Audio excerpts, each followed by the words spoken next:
Sesuatu yang tidak biasa terjadi di Israel, dan untuk sesaat, segalanya tampak berhenti. Itu bukan perang, bukan pidato politik, bahkan bukan krisis yang menjadi berita utama dengan cara biasa. Sebaliknya, itu dimulai dengan tenang, jauh di dalam tanah, di mana sekelompok peneliti sedang bekerja pada apa yang tampak seperti penggalian rutin. Penggalian semacam ini sering terjadi di Israel. Tanahnya kuno, berlapis-lapis dengan ribuan tahun sejarah manusia. Namun kali ini, ada sesuatu yang berbeda. Apa yang mereka temukan bukan sekadar artefak lain atau struktur yang rusak. Itu adalah sesuatu yang tidak sesuai dengan buku-buku sejarah. Bentuknya, tanda-tandanya, dan kedalaman di mana ia ditemukan segera menimbulkan pertanyaan.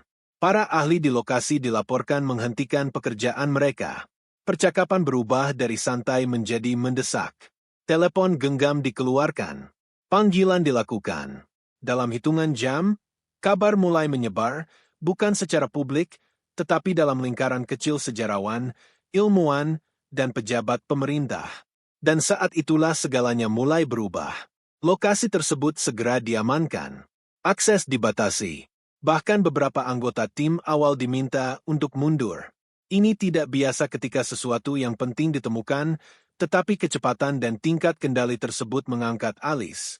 Orang-orang yang telah bertahun-tahun mempelajari situs-situs kuno mengatakan mereka belum pernah melihat respons seperti ini. Pada saat yang sama, bisikan mulai bergerak melampaui lingkaran akademis. Komunitas agama, baik lokal maupun global, mulai mendengar potongan-potongan cerita. Bukan detail, hanya cukup untuk memicu rasa ingin tahu dan kekhawatiran. Karena apapun yang ditemukan, tampaknya menyentuh sesuatu yang lebih dalam dari sekadar sejarah. Israel adalah tempat di mana sains dan iman sering bertemu. Penemuan di sini tidak hanya berakhir di lab atau museum. Mereka membawa makna. Mereka terhubung dengan cerita-cerita yang dipegang erat oleh miliaran orang di seluruh dunia. Jadi ketika sesuatu yang tidak biasa ditemukan, tidak butuh waktu lama bagi dampaknya untuk menyebar keluar. Beberapa pemimpin agama mendesak ketenangan. Yang lain meminta lebih banyak informasi. Beberapa bahkan mengisyaratkan bahwa ini bisa terkait dengan kepercayaan atau nubuat yang sudah lama ada. Tetapi tanpa fakta yang jelas, spekulasi mulai berkembang. Sementara itu, para pejabat sebagian besar tetap bungkam. Diam itu, lebih dari apapun, menambah ketegangan. Di dunia saat ini, informasi bergerak cepat. Hampir tidak ada yang bisa tersembunyi lama. Namun dalam kasus ini, detail-detailnya lambat muncul. Laporan-laporan tidak jelas. Pernyataan-pernyataan dirumuskan dengan hati-hati. Rasanya terkendali, terukur, seperti seseorang sedang memutuskan persis berapa banyak yang harus diketahui publik dan kapan. Ini menimbulkan pertanyaan penting. Apakah ini hanya penemuan sejarah yang sensitif? Atau adakah sesuatu tentang penemuan itu yang membuat orang ragu-ragu? Seiring berjalannya hari, lebih banyak ahli diam-diam didatangkan. Bukan hanya arkeolog, tetapi spesialis dari bidang lain, ilmu material, geologi, bahkan pencitraan canggih. Itu saja menunjukkan bahwa temuan itu mungkin tidak biasa.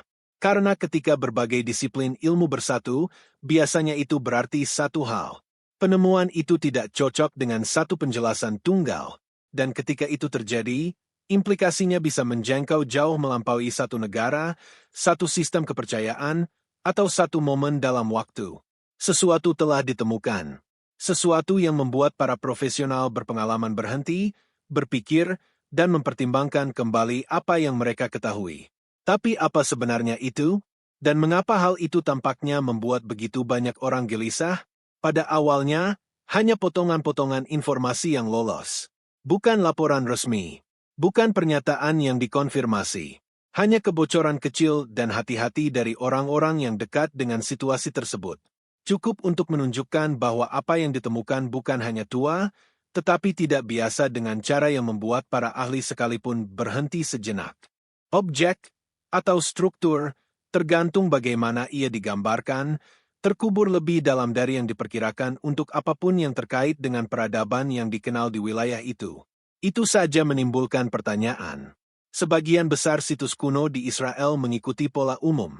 lapisan sejarah terbangun seiring waktu, masing-masing menceritakan sebuah kisah yang cocok dalam garis waktu yang lebih besar. Tapi ini tidak. Pemindahan awal menunjukkan simetri, garis-garis yang bersih.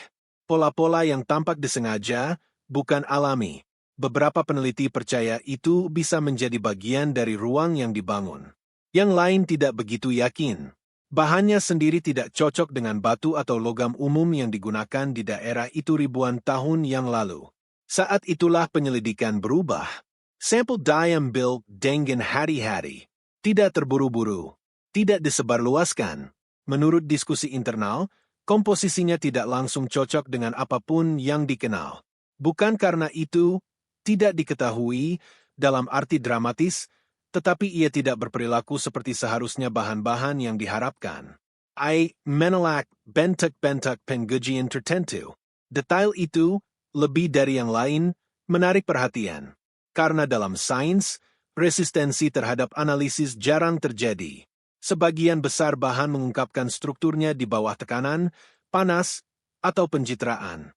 Tapi di sini, hasilnya kembali tidak lengkap. Tidak konsisten. Seolah-olah objek tersebut berinteraksi dengan alat-alat uji dengan cara yang tidak terduga. Secara alami, lebih banyak ahli didatangkan. Kali ini, bukan hanya tim lokal. Undangan diam-diam dikirim ke spesialis di luar wilayah. Orang-orang dengan pengalaman dalam material canggih, geologi bumi dalam, dan bahkan fisika eksperimental. Jenis ahli yang biasanya disediakan untuk proyek-proyek tingkat tinggi. Namun, tidak ada pengumuman publik yang dibuat. Sementara itu, di luar lingkungan yang terkendali, spekulasi berkembang. Komunitas agama mulai menghubungkan gagasan tentang objek tersembunyi di bawah bumi dengan teks-teks kuno. Bukan dengan cara yang keras atau terpadu, tetapi dalam diskusi yang tersebar. Beberapa menunjuk pada makna simbolis. Yang lain memperingatkan agar tidak terburu-buru mengambil kesimpulan. Tapi polanya jelas. Setiap kali sains mengungkap sesuatu yang tidak langsung cocok, interpretasi mulai mengisi celah. Dan disitulah ketegangan bisa tumbuh. Karena ini tidak hanya terjadi di sembarang tempat. Ini adalah Israel, tempat di mana sejarah, kepercayaan, dan identitas sangat terhubung. Bahkan penemuan kecil dapat membawa bobot. Tapi ini tidak terasa kecil. Ada juga laporan, sekali lagi, belum dikonfirmasi tetapi berulang, bahwa area tertentu di situs menunjukkan tanda-tanda penyegelan yang disengaja. Seolah-olah sesuatu sengaja disembunyikan atau dilindungi. Bukan baru-baru ini tetapi sejak lama. Jika benar, itu menimbulkan pertanyaan lain.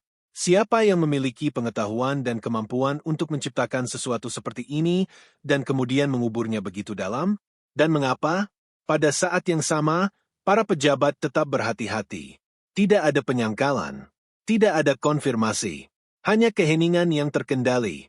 Pendekatan itu terkadang dapat menenangkan situasi. Namun dalam kasus ini, tampaknya melakukan yang sebaliknya. Karena ketika orang-orang merasakan bahwa sesuatu yang penting sedang dikelola di balik layar, rasa ingin tahu tidak akan pudar. Ia tumbuh. Jika cerita ini membuka mata Anda, pastikan untuk berlangganan. Karena apa yang terjadi selanjutnya mulai menghubungkan penemuan ini dengan sesuatu yang jauh lebih besar dari yang diduga siapapun. Ketika lebih banyak spesialis diam-diam tiba di lokasi, nada penyelidikan mulai berubah. Ini bukan lagi hanya tentang mengidentifikasi suatu objek atau memetakan ruang bawah tanah.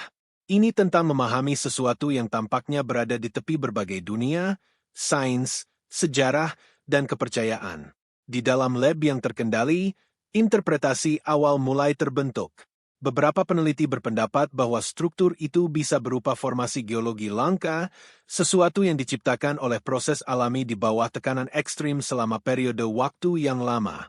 Itu akan menjelaskan kedalamannya, bahkan mungkin menjelaskan bagian dari komposisinya yang tidak biasa.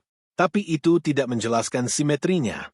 Formasi alami bisa jadi indah, bahkan kompleks. Namun mereka jarang menunjukkan pola berulang yang dilaporkan telah diamati di sini. Garis lurus, pentak seimbang, sudut yang tampak hampir disengaja. Para ahli lain cenderung pada asal-usul buatan manusia. Tapi itu datang dengan masalahnya sendiri. Jika itu dibangun, Itu tidak sesuai dengan metode bangunan yang dikenal dari peradaban kuno di wilayah itu. Kedalamannya saja akan membutuhkan alat dan teknik yang jauh lebih maju daripada yang tercatat dalam sejarah. Namun, tidak ada bukti jelas tentang budaya pendukung yang mampu menghasilkan sesuatu seperti ini pada waktu itu. Ini menciptakan perpecahan yang tenang, bukan konflik tetapi ketegangan antara penjelasan. Dan di luar lingkaran ilmiah, ketegangan itu mulai menyebar. Para sarjana agama mulai mengajukan pertanyaan-pertanyaan hati-hati. Bukan klaim, bukan deklarasi, hanya pertanyaan. Beberapa menunjukkan bahwa sepanjang sejarah, penemuan di wilayah ini sering mengubah pemahaman, bukan hanya tentang peristiwa, tetapi tentang makna, tentang garis waktu, tentang bagaimana cerita-cerita ditafsirkan. Yang lain mendorong pengendalian diri. Mereka mengingatkan komunitas bahwa tidak setiap penemuan memiliki signifikansi spiritual. Bahwa terkadang, yang tidak diketahui hanyalah tidak diketahui. Tetap saja, hubungan itu sulit untuk diabaikan. Karena ketika sesuatu menantang garis waktu yang sudah mapan, ia juga menantang kerangka yang dibangun di sekitarnya. Dan kerangka itu tidak hanya bersifat akademis. Itu bersifat pribadi. Bagi jutaan orang, sejarah tanah ini terikat pada identitas, kepercayaan, dan tujuan. Jadi ketika sebuah penemuan menimbulkan kemungkinan kecil untuk menulis ulang sebagian dari sejarah itu, penemuan itu tidak akan tetap terkurung dalam laporan lab. Ia bergerak ke dalam percakapan, ke dalam pertanyaan yang ditanyakan orang secara diam-diam, ke dalam pikiran yang mungkin tidak mereka bagikan dengan suara keras. Sementara itu, di balik pintu tertutup, kolaborasi meningkat. Para ilmuwan yang biasanya bekerja di bidang yang terpisah sekarang saling membandingkan catatan. Data geologi sedang dipelajari bersama analisis struktural. Hasil pencitraan diperiksa silang dengan pembacaan lingkungan dari tanah di sekitarnya. Tingkat koordinasi ini menunjukkan satu hal. Tidak ada penjelasan tunggal yang cukup. Pada saat yang sama, detail-detail kecil namun penting mulai muncul. Pembacaan suhu di dekat bagian struktur tampak sedikit berbeda dari area sekitarnya. Tidak drastis, cukup untuk diperhatikan. Beberapa instrumen mendeteksi ketidakteraturan samar, sekali lagi, tidak ekstrim, tetapi cukup konsisten untuk menarik minat. Secara individual, detail ini berarti sedikit. Bersama-sama, mereka melukiskan gambaran yang sulit untuk diabaikan. Sesuatu tentang penemuan ini tidak berperilaku sepenuhnya dapat diprediksi. Itu tidak membuatnya misterius dalam arti dramatis. Itu membuatnya kompleks. Dan kompleksitas seringkali membutuhkan waktu untuk dipahami. Namun waktu adalah hal yang tepat dirasakan banyak orang tidak mereka miliki. Karena ketika kabar terus menyebar, perhatian dari luar komunitas ilmiah dan agama mulai bertumbuh. Dan tidak semua perhatian itu bersifat tenang. Beberapa pemerintah mulai mengajukan pertanyaan mereka sendiri, tidak secara publik, tetapi melalui saluran diplomatik. Permintaan pembaruan, tawaran kolaborasi, bahkan pertanyaan halus tentang akses, yang memunculkan isu yang lebih dalam. Ketika sebuah penemuan berpotensi mempengaruhi tidak hanya pengetahuan, tetapi persepsi, tentang sejarah, tentang keyakinan, tentang kekuasaan, siapa yang mengendalikan informasi itu? Dan yang lebih penting, siapa yang memutuskan maknanya? Pada tahap ini, situasinya tidak lagi hanya tentang satu lokasi penggalian. Itu telah menjadi sesuatu yang lebih sensitif, sesuatu yang berada di persimpangan antara sains dan perhatian global. Dan ketika itu terjadi, bahkan keheningan menjadi sebuah sinyal. Di dalam lingkaran pemerintah, nadanya hati-hati tetapi aktif. Permintaan pembaruan tidak bersifat publik, tetapi gigih. Bukan tuntutan, tetapi pertanyaan terstruktur. Jenis yang menunjukkan minat tanpa mengungkapkan maksud. Di permukaan, itu sederhana. Permintaan informasi ilmiah. Prosedur standar untuk penemuan yang tidak biasa. Namun, jumlah permintaan mensuratikan kisah lain. Banyak negara sekarang memperhatikan. Bukan karena fakta yang dikonfirmasi, tetapi karena ketidakpastian. Dalam urusan global, ketidakpastian seringkali lebih penting daripada kepastian. Penemuan yang dikonfirmasi dapat dipelajari. Laporan yang diklasifikasikan dapat disembunyikan. Tetapi sesuatu yang tidak jelas, sesuatu yang masih terbentuk, menciptakan ruang untuk interpretasi. Dan ruang itu menarik perhatian dengan cepat. Terutama ketika lokasinya sensitif secara historis dan politis seperti Israel. Para ahli kebijakan internasional sering mengatakan bahwa wilayah dengan akar sejarah yang dalam membawa bobot tambahan ketika penemuan baru muncul. Bukan hanya karena alasan budaya, tetapi karena sejarah di tempat-tempat itu terkait erat dengan identitas dan pengaruh modern. Jadi ketika laporan menunjukkan bahwa sesuatu yang berpotensi signifikan telah ditemukan di bawah tanah, bahkan tanpa konfirmasi penuh, itu secara alami bergerak melampaui minat akademis.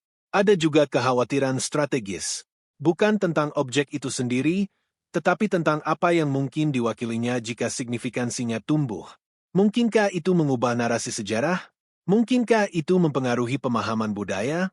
Mungkinkah itu mengubah bagaimana garis waktu kuno dipandang? Ini bukan pertanyaan sains saja. Mereka menjadi pertanyaan tentang interpretasi, kepemilikan pengetahuan, dan bahkan diplomasi. Sementara itu, di dalam tim ilmiah, komunikasi menjadi lebih terbatas. Bukan dengan cara yang dramatis, tetapi dengan cara prosedural. Lebih sedikit pembaruan bersama. Dokumentasi yang lebih terkontrol. Akses terbatas pada personal penting. Ini tidak biasa ketika penelitian sedang berlangsung, tetapi di sini itu menambah kesan bahwa sesuatu yang penting masih sedang dievaluasi dengan hati-hati. Pada saat yang sama, lembaga akademis internasional secara diam-diam meminta kolaborasi. Beberapa tawaran diterima dalam bentuk terbatas. Yang lain ditunda atau tidak dijawab. Polanya halus, tetapi jelas. Informasi bergerak perlahan keluar, tetapi kendali atas arus itu tetap ketat. Dan itu memunculkan pertanyaan yang akrab dalam investigasi global. Kapan penelitian ilmiah berhenti menjadi sekadar sains? Dan kapan ia menjadi sesuatu yang perlu dikelola secara berbeda? Di luar saluran resmi, spekulasi terus berkembang, tetapi tidak lagi hanya lokal. Media internasional mulai mengambil potongan-potongan cerita.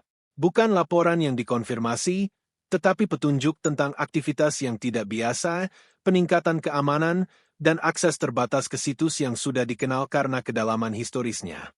Setiap penyebutan menambah bobot pada gagasan bahwa sesuatu yang berarti sedang terungkap. Namun tanpa kejelasan, interpretasi kembali mengisi celah. Beberapa membingkainya sebagai terobosan arkeologi besar yang menunggu verifikasi. Yang lain menyarankan itu dapat membentuk kembali pemahaman tentang teknik bangunan kuno. Beberapa melangkah lebih jauh, menghubungkannya secara longgar dengan diskusi yang lebih luas tentang pengetahuan yang hilang dan kesenjangan sejarah. Tetap saja, tidak satu pun dari ide-ide ini yang dikonfirmasi. Dan ketidakpastian itu tetap menjadi kekuatan paling kuat dalam seluruh situasi. Karena ketika fakta terbatas, persepsi tumbuh lebih cepat daripada bukti. Dan dalam kasus ini, persepsi sudah menyebar melintasi batas. Apa yang tidak ada yang katakan secara langsung, tetapi banyak yang mulai pertimbangkan, sederhana. Jika penemuan ini ternyata signifikan, itu tidak akan menjadi milik satu institusi, atau satu negara, atau satu bidang studi. Itu akan menjadi bagian dari percakapan yang jauh lebih besar. Satu yang menghabangkan sains, sejarah, dan keyakinan pada skala global. Dan itulah tepatnya yang membuat situasi seperti ini diawasi dengan sangat hati-hati. Karena begitu sebuah penemuan mencapai tingkat perhatian itu, tidak ada jalan kembali ke keheningan. Sekarang, ceritanya telah memasuki fase yang lebih tenang tetapi lebih serius. Urgency awal tela mereda, tetapi penyelidikan tidak melambat. Faktanya, itu menjadi lebih hati-hati, lebih berlapis, kurang terlihat oleh dunia luar.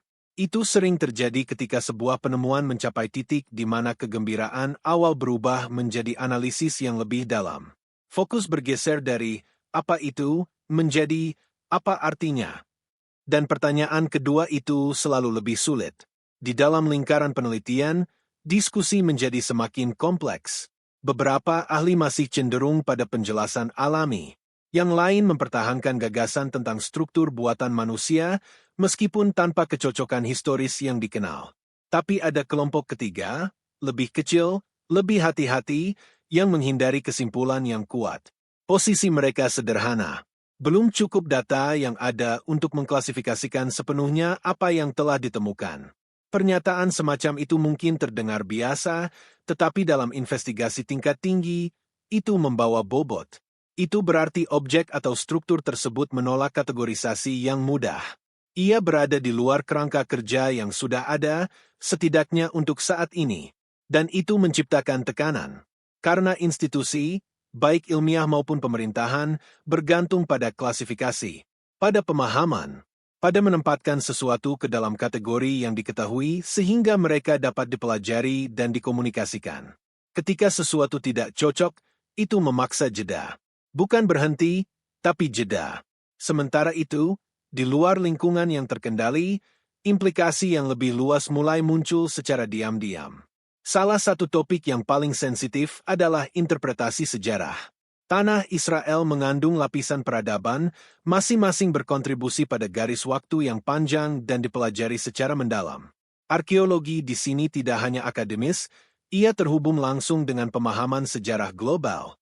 Jadi setiap penemuan yang menantang atau menambah kompleksitas pada garis waktu itu ditangani dengan hati-hati. Bukan karena ketakutan, tetapi karena tanggung jawab. Bahkan pergeseran kecil dalam interpretasi dapat mempengaruhi bagaimana sejarah kuno diajarkan, dipahami, dan diperdebatkan di seluruh dunia. Dan disitulah bobot penemuan ini mulai berkembang. Karena jika struktur atau objek tersebut dikonfirmasi sebagai sesuatu yang sebelumnya tidak diketahui, itu tidak hanya menjadi temuan yang terisolasi. Ia menjadi titik referensi, penanda data baru dalam sebuah cerita yang sangat tua. Implikasi tersembunyi lainnya mulai muncul dalam diskusi ilmiah. Tingkat teknologi, jika strukturnya buatan, itu menimbulkan pertanyaan tentang kemampuan. Bukan kemampuan modern, tetapi kemampuan kuno. Pengetahuan seperti apa yang diperlukan untuk menciptakan sesuatu seperti ini, terutama pada kedalaman itu, dan jika itu tidak diciptakan oleh peradaban yang dikenal, lalu apa artinya bagi model sejarah saat ini? Ini bikin kesimpulan. Mereka adalah pertanyaan. Namun dalam penelitian, terkadang pertanyaan lebih kuat daripada jawaban. Karena mereka mendorong batas-batas. Mereka memaksa evaluasi ulang. Dan perlahan, diam-diam, mereka mengubah arah studi itu sendiri. Pada saat yang sama, ada lapisan lain yang jarang dibahas secara terbuka. Efek psikologis dari ketidakpastian. Ketika sebuah penemuan menolak penjelasan, ia tidak hanya menantang sains. Ia menantang kepercayaan pada struktur pengetahuan yang ada. Itu dapat menyebabkan kehati-hatian, komunikasi yang lebih lambat, dan pembagian informasi yang lebih terkendali, bukan karena sesuatu disembunyikan, tetapi karena interpretasi harus diverifikasi dengan hati-hati sebelum dirilis.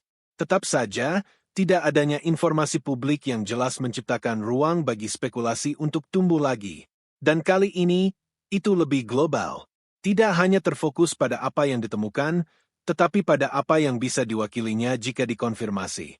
Sebuah pergeseran dalam pemahaman, sebuah koreksi terhadap sejarah, atau sekadar pengingat bahwa bahkan di dunia yang telah banyak dipelajari, masih ada lapisan-lapisan yang tidak diketahui di bawah kaki kita. Saat penyelidikan berlanjut, satu hal menjadi lebih jelas. Bagian terpenting dari penemuan ini mungkin bukanlah apa yang telah ditemukan, tetapi apa yang memaksa orang untuk mempertimbangkan kembali tentang sejarah, tentang pengetahuan, dan tentang berapa banyak masa lalu yang masih menunggu untuk dipahami. Dan di suatu tempat di dalam ketidakpastian itu, satu pertanyaan terakhir tetap tidak terjawab. Jika sesuatu yang begitu penting tersembunyi selama ini, apakah ia pernah dimaksudkan untuk ditemukan sama sekali? Jika cerita ini membuka mata Anda, pastikan untuk berlangganan.